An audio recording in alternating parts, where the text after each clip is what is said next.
Listener supported. WNYC Studios. I always thought I was the smart one. And hindsight is 20/20, but from where I sit now and how I have to economize, I just kind of shake my head at the amount of money I wasted. This is Opportunity Costs from Death, Sex, and Money. My family didn't have a lot. A series all about class, which we think about a lot. Kind of reminded me, hey, we're not one of you. And need to talk about more. I refuse to feel any sort of shame. I'm Anna Sale. 6 years ago, Jaimie Seaton moved back to the U.S. after spending several years living in Asia with her husband and 2 kids. They decided to settle in New Hampshire, where Jaimie grew up, and they bought a place near Dartmouth College. Out in the country, 5,000 square foot house on like 3 acres. 5,000. That's a big house. I had 3 living rooms. Before their family moved back to the U.S., Jaimie had worked on and off as a freelance writer and Newsweek correspondent, while her husband worked as an executive for Citibank. We lived very, very well, as many expats do. We lived in Thailand in a huge house with a pool and staff and a driver. We always traveled business class. We always stayed in 5-star hotels.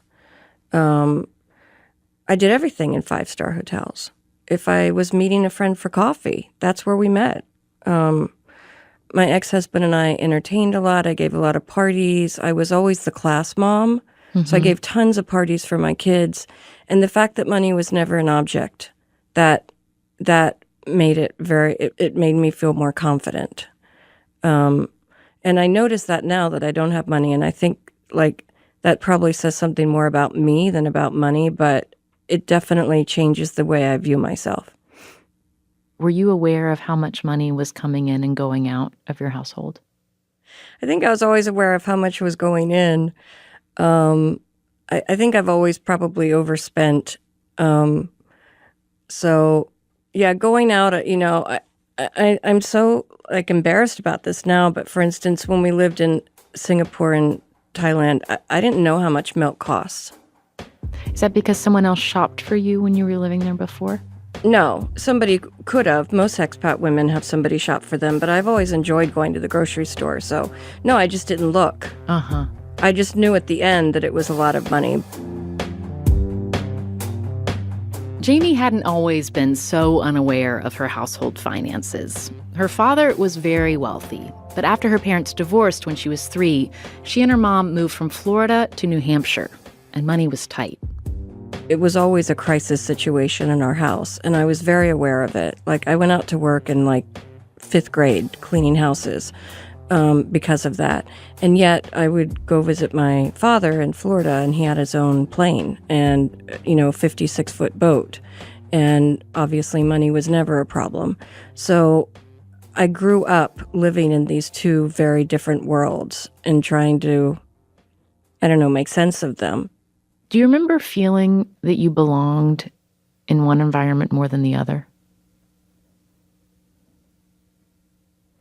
Yeah, I think I always thought I belonged in my dad's environment. And even though my mom didn't have money once we came here, she was still the same person she had been brought up to be with, Southern manners. And she was very educated and very smart. And so I always saw her as belonging in that world, too. So even though you didn't have a lot of money in your mom's household, you had all of you understood the social cues, and you understood how to comport yourself in that fancy environment in Florida. Yeah, absolutely. Uh-huh. I mean, my mom didn't even want us chewing gum outside. Oh, really? Yeah. I remember she came to visit me in college, and I had started smoking, and she said, "It's bad enough that you smoke, but don't ever smoke on the street. That's so unladylike." And were you still moving between your parents' homes when you were kind of on college breaks? Not so much. My dad, he's pretty much taken himself out of all of our lives, and he did that pretty early on. So I'm not sure the last time I went to see him. Maybe I was 17, the last time I was sort of in that world. Jaimie says she struggled to put herself through college at UMass Boston. I was homeless for a while, and there was a period where I think I had like a quarter a day. But after graduating, she took a leap and moved to South Africa to work as a freelance journalist. That's where she met the man who would become her husband. They married when Jaimie was 34. How old were you when your husband left? 46, maybe? How old were your kids? 9 and 12. And the year before your marriage ended, were you making much money? No, I wasn't making much money. I never made much money during my marriage. I never needed to. He was making a lot more. Oh, yeah, a lot more. Yeah.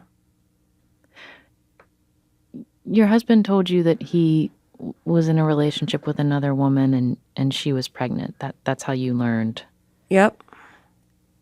And how far along was that pregnancy? 6 months. So he waited till he really had to tell you. Yep. He waited till he really had to tell me. It was November 9th. We were sitting outside in our house here, my old house, and he just told me out of the blue. How long did it take you to think about money? Maybe 24 hours. I got a job at Dartmouth, actually, that week. That week? Yeah. It was really important to me to make sure that I could support my kids, so I honestly don't even... It was a temporary job, and I don't know how I got through the interview. I remember that a neighbor drove me, and I met her afterwards for coffee, and I walked in, and I burst into tears, and I said, I got the job, and she was like, how did you do that? I said, I don't know. So it was quick. It was one of the first things I thought of. Mm-hmm. One of the things about divorce is that it's at once just such a devastatingly personal process to go through, and it also is a financial process to go through. How did you begin to calculate how your lifestyle was going to change? When I look back now, I see I was really in denial about the finances. And it was sort of, on the one hand, I went out and got a job, and I was very worried about them, and I was very aware of it. And on the other hand, on a day-to-day basis, I think I was in denial. I know I was in denial. I still took my kids out to, an expensive restaurant in town that they like to go to, because that's what we had always done. It didn't occur to me not to. And looking back, I wish that from the first day I had made major changes. So and when I went to see the lawyer who eventually represented me, he said one of the hardest things for women like you to realize is that life as you knew it is over. Your divorce lawyer said this to you? Mm-hmm. Mm-hmm. Talking about finances. He really, really tried to get me to see, and it wasn't intentional on my part. I think dealing with the emotion was enough for me. I literally couldn't deal with it. I think of it like a ship, a large ship. Mm-hmm. It takes a while to turn. And that's how it was for me. It took me a while. Coming up, Jaimie talks about her post-divorce financial picture and how it's affected the way she feels in the social circles she used to be part of. I feel uncomfortable, partly because of the money, but mostly because they're all still married and their families are intact. And when my kids and I are with them, it's hard. It's hard to be around it.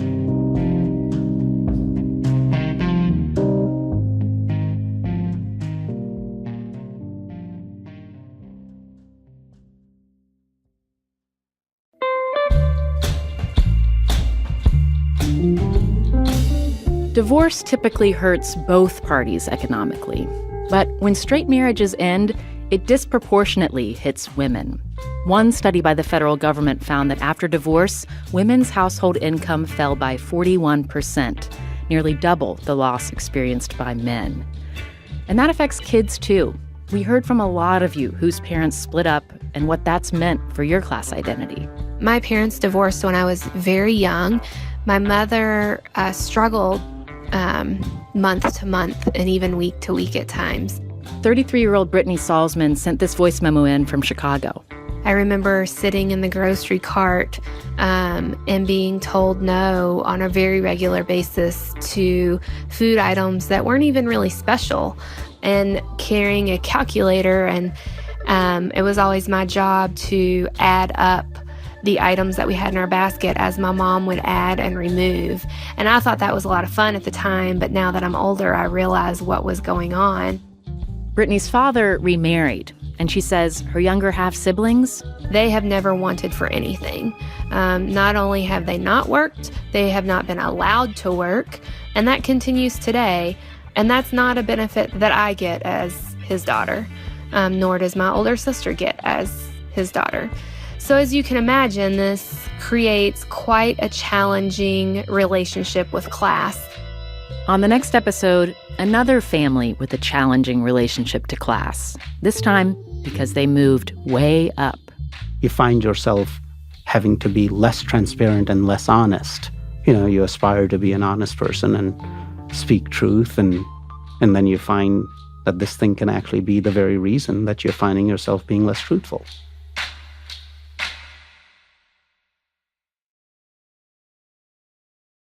This is Death, Sex, and Money from WNYC. I'm Anna Sale.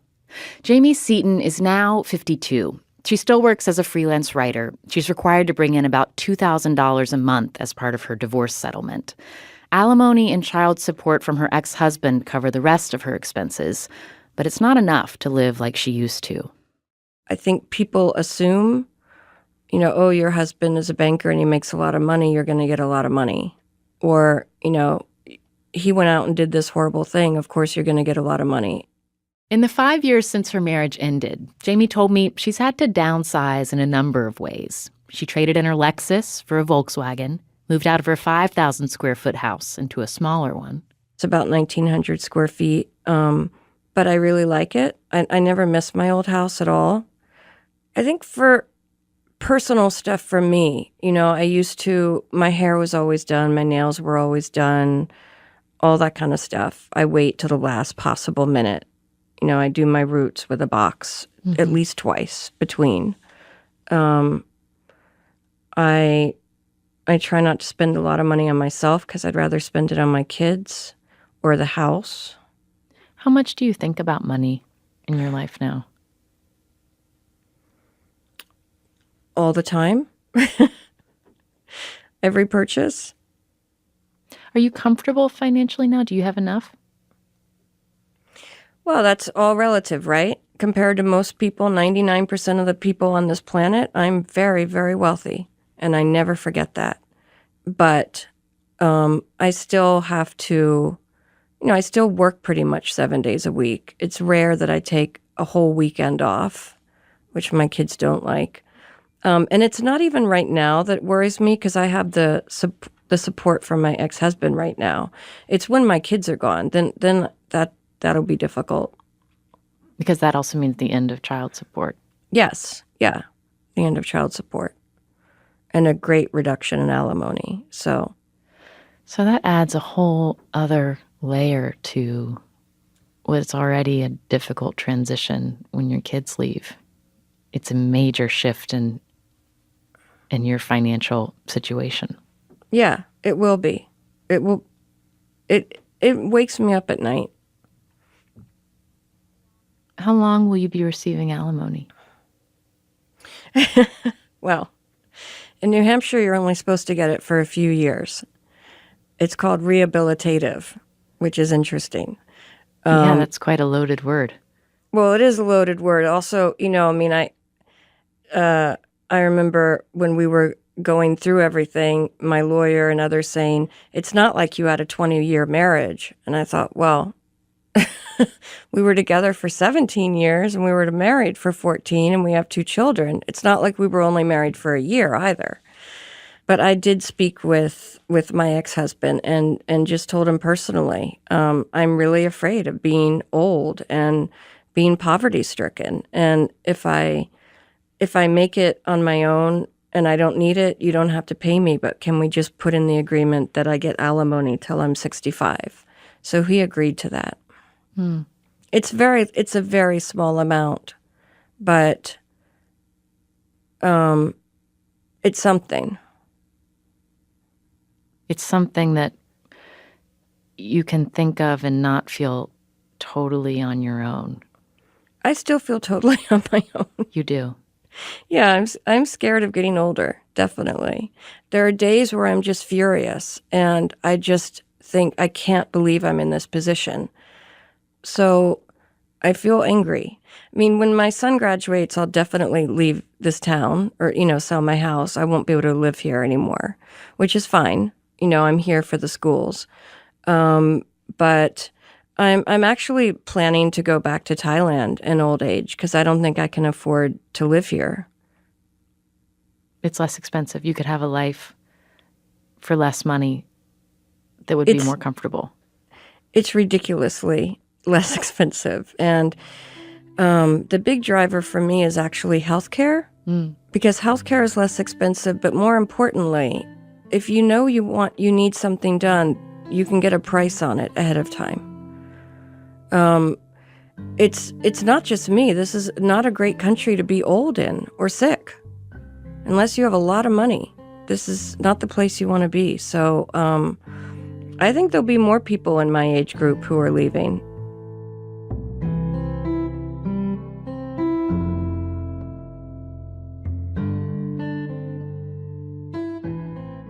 Are you dating now?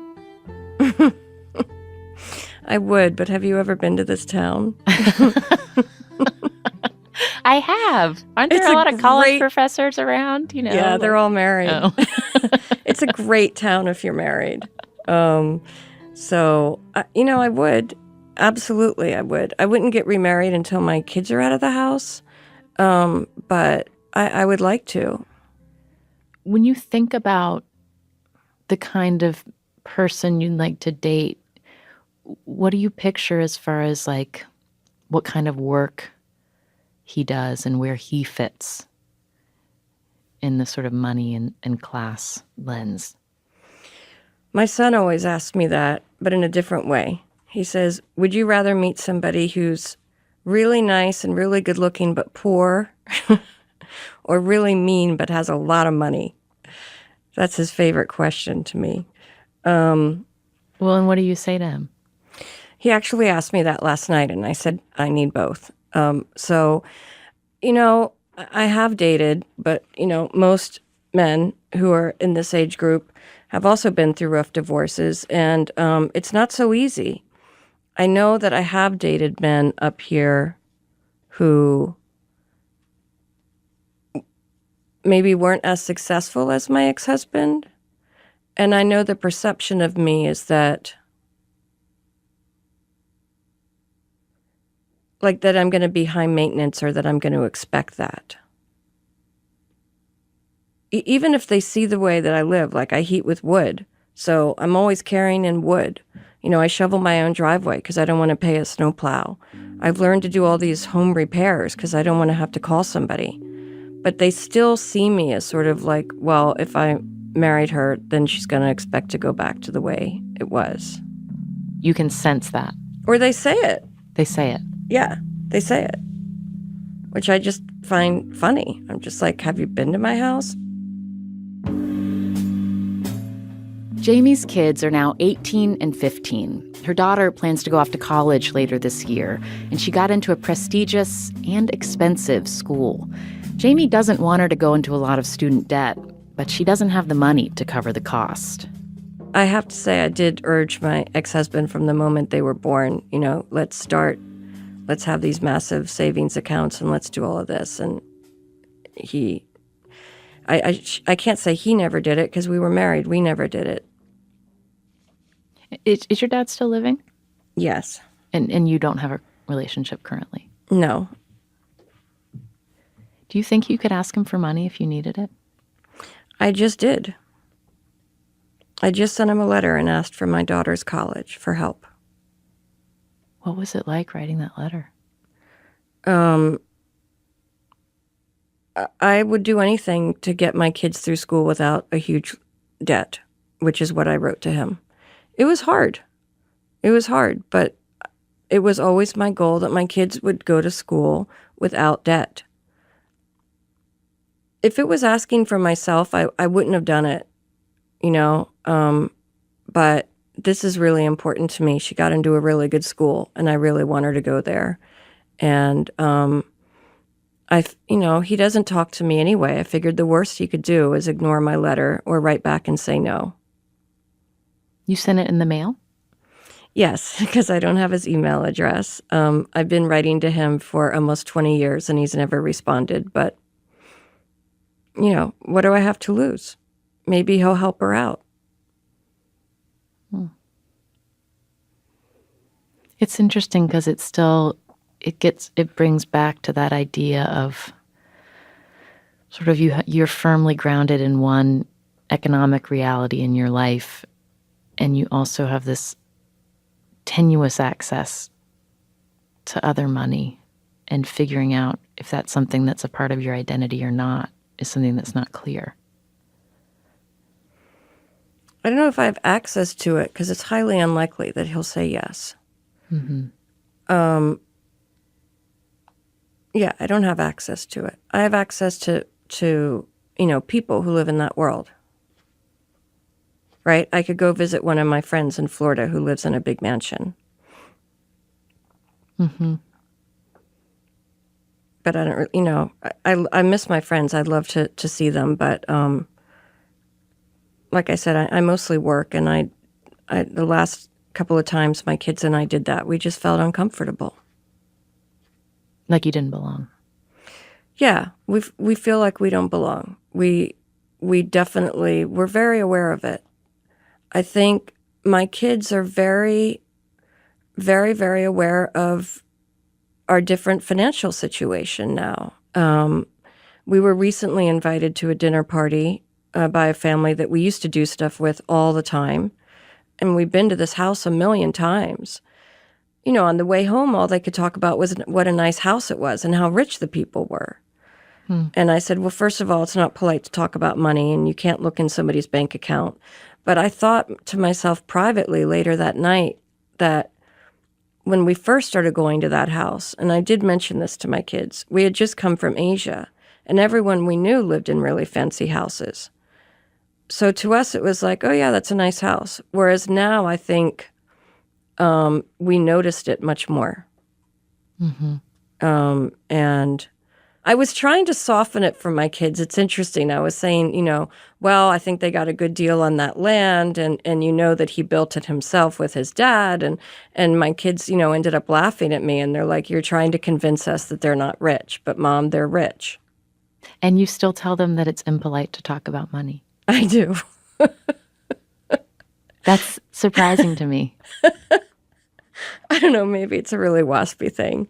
I don't think that when we leave people's houses who have hosted us, that it's polite to talk about how much money they have in their bank account. I try to discourage them from gossiping because I'm sure that we're gossiped about in town.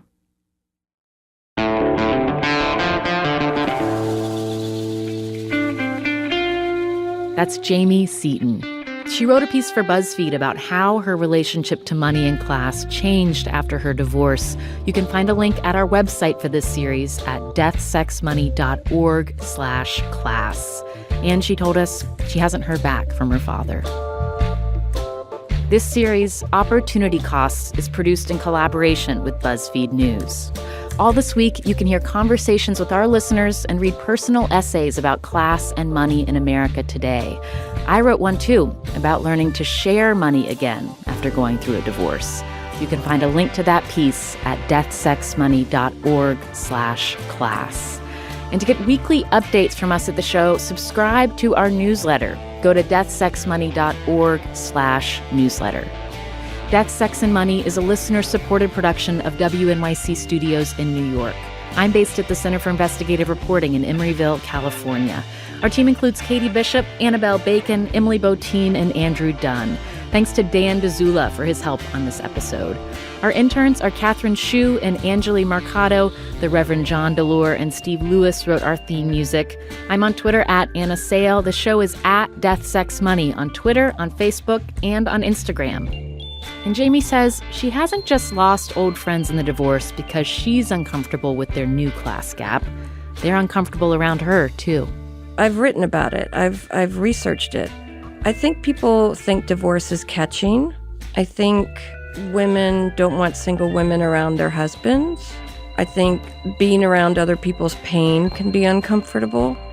So it might as well be the 1950s.